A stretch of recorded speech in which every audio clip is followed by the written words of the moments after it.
Our Bible reading today comes from Romans chapter 11, beginning with verse 33.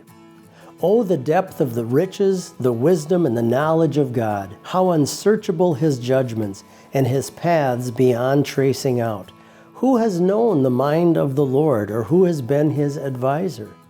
Who has ever given to God that God should repay him? For from Him, and through Him, and to Him are all things. To Him be the glory forever. Amen. When we try to comprehend a little bit of who God is, it's really difficult for us. It's such a tremendous contrast to who we are. You know, we could think of the power of a level 4 tornado and how immense that seems to us. And yet to God, that's just like the motion of His little finger. Or we think if you went to the beach, if you were to scoop up a huge pail of sand and try to imagine sitting down and counting out all those little grains of sand as if that was somehow representative of years, and to think that God has been around longer than any little pebble of sand in the world. Or we think about feats of strength, human strength that people can do, trying to pull vehicles and trucks, some of these really strong men that do that. But to think of the awesome power of God, that He can move mountains simply with His breath. Or I think of a sixth grader who can just spell words amazingly with just tremendous knowledge. And yet how tiny that gift seems to be when you compare it to God and all of His knowledge.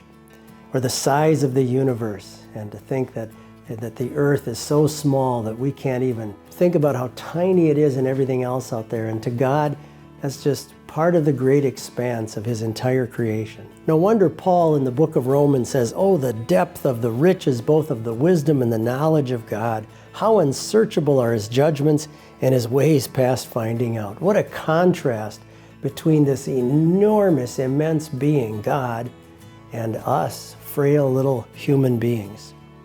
And a lot of times, because we cannot see God, and we sense this huge contrast between us and Him, it's easy for us to be very afraid of God. It's a very natural thing. In fact, if you look at most religions that are designed in the world by people, you'll find that they try to figure out some way to appease this God. They try to find some way to make this God happy, because there's a sense that somehow He's angry with us and there's something just not right.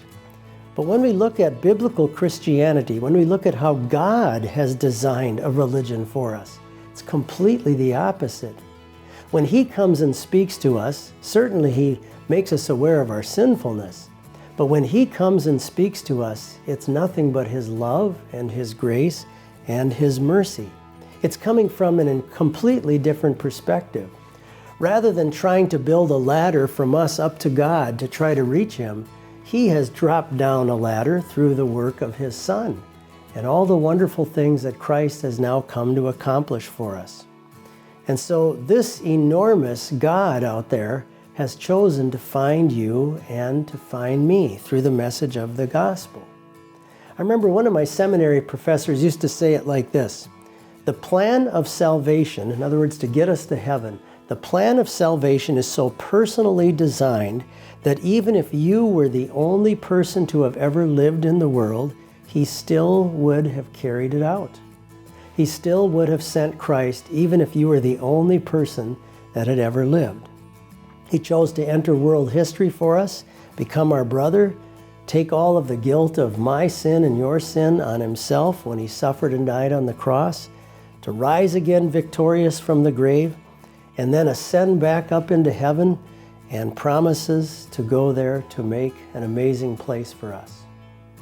In the book of Romans here that I'm reading from, St. Paul talks about how all three persons of the Trinity have been involved in this amazing work to ultimately get us to our home in heaven.